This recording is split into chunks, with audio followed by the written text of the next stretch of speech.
ನಾನು ಹರ್ಷಿತಾ. ಕಾರ್ವಾಪ್ರೆಡ್ ಚಾನೆಲ್ಗೆ ಸ್ವಾಗತ. ರಾಮ ಜನ್ಮಭೂಮಿ ಇಂದು ಮುಕ್ತವಾಗಿದೆ, ಮಂದಿರ ಮೇಲೆದ್ದು ನಿಲ್ಲಲಿದೆ ಪ್ರಧಾನಿ ಮೋದಿ. ರಾಮ ಜನ್ಮಭೂಮಿ ಇಂದು ಮುಕ್ತವಾಗಿದೆ, ಎಲ್ಲಿ ಕೆಡವಲಾಗಿತ್ತೋ ಅಲ್ಲೇ ಮಂದಿರ ಮೇಲೆದ್ದು ನಿಲ್ಲಲಿದೆ ಎಂದು ಹೇಳಿದ ಪ್ರಧಾನಿ ನರೇಂದ್ರ ಮೋದಿ ಜೈ ಶ್ರೀರಾಮ್ ಘೋಷಣೆ ಮೊಳಗಿಸಿದರು. ಅಯೋಧ್ಯೆಯಲ್ಲಿ ರಾಮ ಮಂದಿರ ನಿರ್ಮಾಣಕ್ಕೆ ಶಿಲಾನ್ಯಾಸ ನೆರವೇರಿಸಿದ ಬಳಿಕ ಮಾತನಾಡಿದ ಅವರು, ಪ್ರಭು ರಾಮಚಂದ್ರ ಮತ್ತು ಸೀತಾದೇವಿಯನ್ನು ನೆನಪಿಸಿಕೊಂಡು ನನ್ನ ಮಾತು ಆರಂಭಿಸುತ್ತೇನೆ. ದೇಶದ ಕೋಟಿ ಕೋಟಿ ರಾಮ ಭಕ್ತರಿಗೆ ಈ ಶುಭ ದಿನದ ಕೋಟಿ ಕೋಟಿ ಶುಭಾಶಯಗಳು ಎಂದು ಹೇಳಿದರು. ಈ ಮಹತ್ವದ ಕಾರ್ಯಕ್ರಮಕ್ಕೆ ನನ್ನನ್ನು ಆಹ್ವಾನಿಸಿದ್ದಾಗಿ ರಾಮ ಜನ್ಮಭೂಮಿ ತೀರ್ಥಕ್ಷೇತ್ರ ಟ್ರಸ್ಟ್ಗೆ ನಾನು ಹೃದಯಪೂರ್ವಕ ಆಭಾರಿಯಾಗಿದ್ದೇನೆ. ಭಾರತವು ಇಂದು ಸೂರ್ಯನ ಸನ್ನಿಧಿಯಲ್ಲಿ ಸರಯೂ ನದಿಯ ತೀರದಲ್ಲಿ ಹೊಸ ಅಧ್ಯಾಯ ಬರೆಯುತ್ತಿದೆ. ಪೂರ್ಣ ದೇಶವು ಇಂದು ರಾಮಮಯವಾಗಿದೆ. ಇಡೀ ದೇಶ ರೋಮಾಂಚಿತವಾಗಿದೆ. ಪ್ರತಿ ಮನಸ್ಸಿನಲ್ಲಿಯೂ ಜ್ಯೋತಿ ಬೆಳಗುತ್ತಿದೆ. ಪೂರ್ತಿ ಭಾರತ ಭಾವುಕವಾಗಿದೆ ಎಂದು ಮೋದಿ ಹೇಳಿದರು. ಹಲವು ವರ್ಷಗಳ ಕಾಯುವಿಕೆ ಇಂದು ಅಂತ್ಯವಾಗಿದೆ. ಕೋಟ್ಯಂತರ ಜನರು ಈ ಪವಿತ್ರ ದಿನ ನೋಡಲೆಂದು ಉಸಿರು ಬಿಗಿ ಹಿಡಿದಿದ್ದರು. ನಮ್ಮ ರಾಮಲಲ್ಲಾನಿಗಾಗಿ ಒಂದು ಭವ್ಯ ಮಂದಿರ ನಿರ್ಮಾಣವಾಗಲಿದೆ ಎಂದು ಮೋದಿ ಹರ್ಷ ವ್ಯಕ್ತಪಡಿಸಿದರು. ಭಾರತದಂತೆಯೇ ವಿಶ್ವದ ಹಲವು ದೇಶಗಳಲ್ಲಿ ಹಲವು ಭಾಷೆಗಳಲ್ಲಿ ಇಂದಿಗೂ ರಾಮಾಯಣ ಪ್ರಚಲಿತದಲ್ಲಿದೆ. ಇವರೆಲ್ಲರಿಗೂ ರಾಮ ಮಂದಿರ ನಿರ್ಮಾಣದಿಂದ ಸಂತೋಷವಾಗುತ್ತಿದೆ. ಅಯೋಧ್ಯೆಯಲ್ಲಿ ರಾಮ ಮಂದಿರ ನಿರ್ಮಾಣವು ದೇಶದ ಭವ್ಯ ಸಂಸ್ಕೃತಿಯ ಪ್ರತೀಕವಾಗಲಿದೆ. ಇದು ಅನಂತ ಕಾಲದವರೆಗೆ ಪೂರ್ಣ ಮಾನವ ಕುಲಕ್ಕೆ ಪ್ರೇರಣೆಯಾಗಲಿದೆ. ಶ್ರೀರಾಮ ಮತ್ತು ರಾಮ ಮಂದಿರದ ಸಂದೇಶವನ್ನು ಪೂರ್ಣ ಜಗತ್ತಿಗೆ ನಿರಂತರ ತಲುಪುವಂತೆ ಮಾಡುವುದು ಹೇಗೆ? ಇದು ನಮ್ಮ ಮುಂದಿನ ತಲೆಮಾರಿನ ವಿಶೇಷ ಜವಾಬ್ದಾರಿ. ಚೀನಾದ ಮತ್ತಷ್ಟು ಆ್ಯಪ್ಗಳು ನಿಷೇಧ. ಈ ಬಾರಿ ಯಾವ ಆ್ಯಪ್ಗಳಿಗೆ ಕುತ್ತು? ಶಿಯೋಮಿ ಕಾರ್ಪ್, ಬೈದು, ಐಎನ್ಸಿ ಸೇರಿದಂತೆ ಚೀನಾ ಮೂಲದ ಇನ್ನು ಕೆಲವು ಆ್ಯಪ್ಗಳನ್ನು ಭಾರತ ಸರ್ಕಾರ ಬುಧವಾರ ನಿಷೇಧಿಸಿರುವುದಾಗಿ ತಿಳಿದು ಬಂದಿದೆ.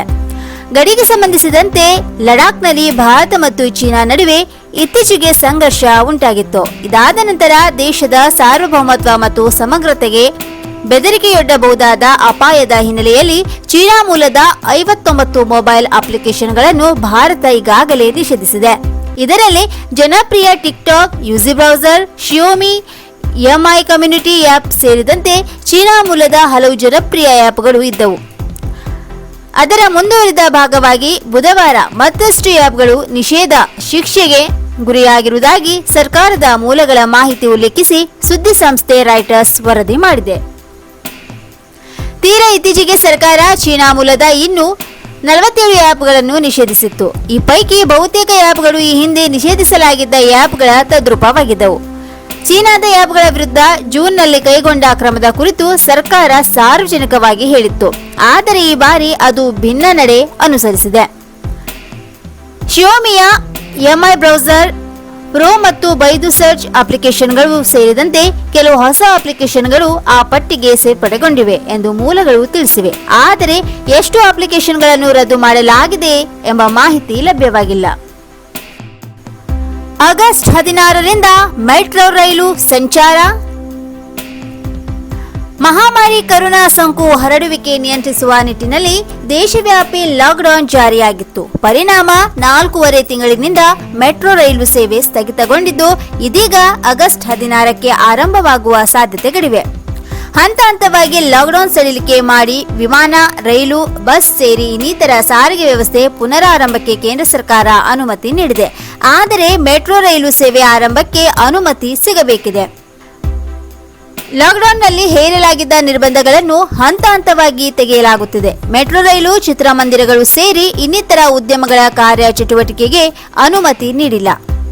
15ರಂದು ಲಾಕ್ಡೌನ್ ತೆರವಿನ ಕುರಿತ ಮಾರ್ಗಸೂಚಿ ಬಿಡುಗಡೆ ಸಾಧ್ಯತೆಗಳಿವೆ.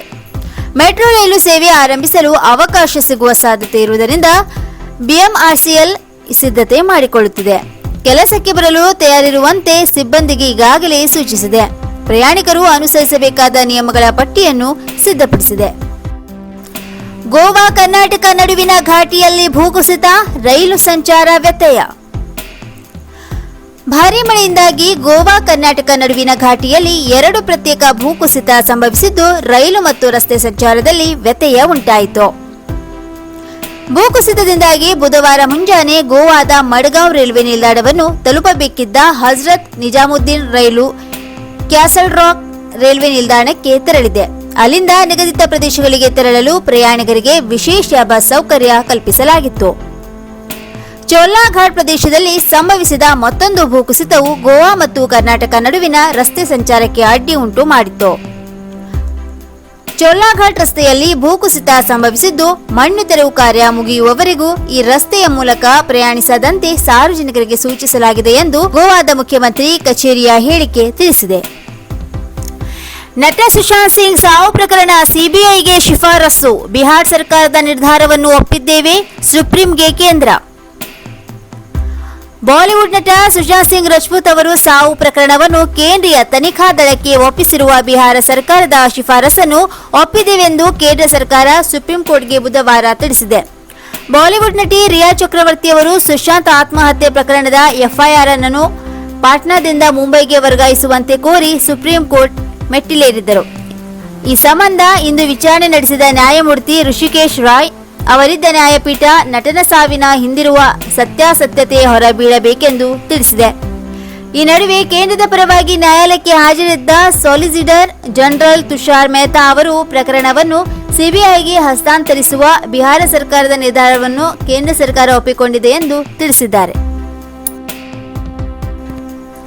ರಾಜ್ಯದಲ್ಲಿ ಇಂದು ಕೊರೋನಾಗೆ 100 ಬಲಿ, 5619 ಪ್ರಕರಣ ಪತ್ತೆ, 1.51 ಲಕ್ಷ ದಾಟಿದ ಸೋಂಕು. ಕರ್ನಾಟಕದಲ್ಲಿ ಇಂದು 5619 ಕೊರೋನಾ ಸೋಂಕು ಪತ್ತೆಯಾಗಿದ್ದು, ಒಟ್ಟಾರೆ ರಾಜ್ಯದಲ್ಲಿ ಸೋಂಕಿತರ ಸಂಖ್ಯೆ 1,51,449ಕ್ಕೆ ಏರಿಕೆಯಾಗಿದೆ. ರಾಜ್ಯದಲ್ಲಿ ಕೊರೋನಾ ಮರಣ ಮೃದಂಗ ಮುಂದುವರೆದಿದ್ದು, ಇಂದು 100 ಮಂದಿ ಮೃತಪಟ್ಟಿದ್ದಾರೆ. ಈ ಮೂಲಕ ರಾಜ್ಯದಲ್ಲಿ ಒಟ್ಟಾರೆ ಸಾವಿನ ಸಂಖ್ಯೆ 2,804ಕ್ಕೆ ಏರಿಕೆಯಾಗಿದೆ. ಒಟ್ಟಾರೆ 1,51,449 ಕೊರೋನಾ ಪ್ರಕರಣಗಳ ಪೈಕಿ 74,679 ಮಂದಿ ಡಿಸ್ಚಾರ್ಜ್ ಆಗಿದ್ದಾರೆ. ಇನ್ನು 73,958 ಮಂದಿ ಕೋವಿಡ್ ಆಸ್ಪತ್ರೆಗಳಲ್ಲಿ ಚಿಕಿತ್ಸೆ ಪಡೆಯುತ್ತಿದ್ದು, ಇನ್ನು ರಾಜ್ಯಾದ್ಯಂತ ಸುಮಾರು 633 ಮಂದಿ ಐಸಿಯುನಲ್ಲಿ ಚಿಕಿತ್ಸೆ ಪಡೆಯುತ್ತಿದ್ದಾರೆ. ಬೆಂಗಳೂರು ನಗರದಲ್ಲಿ 29 ಮಂದಿ ಮೃತಪಟ್ಟಿದ್ದು, ಇಲ್ಲಿ ಒಟ್ಟು ಸೋಂಕಿಗೆ ಬಲಿಯಾದವರ ಸಂಖ್ಯೆ 1,163ಕ್ಕೆ ಏರಿಕೆಯಾಗಿದೆ. ಮೈಸೂರಿನಲ್ಲಿ 11, ದಕ್ಷಿಣ ಕನ್ನಡದಲ್ಲಿ 10, ಶಿವಮೊಗ್ಗದಲ್ಲಿ 6 ಮಂದಿ ಸಾವಿಗೀಡಾಗಿದ್ದಾರೆ. ಇನ್ನು ಮತ್ತಷ್ಟು ಸುದ್ದಿಗಾಗಿ ಕರ್ವರ್ ಪ್ಲಸ್ ವೀಕ್ಷಿಸಿ. ನೀವು ಯೂಟ್ಯೂಬ್ ಅಲ್ಲಿ ನೋಡ್ತಿದ್ದೀರಿ, ಸಬ್ಸ್ಕ್ರೈಬ್ ಮಾಡಿ, ಬೆಲ್ ಐಕಾನ್ ಕ್ಲಿಕ್ ಮಾಡಿ. ಫೇಸ್ಬುಕ್ ಪೇಜ್ ಅಲ್ಲಿ ನೋಡ್ತಿದ್ದೀರಿ, ಫಾಲೋ ಮಾಡಿ. ಧನ್ಯವಾದಗಳು.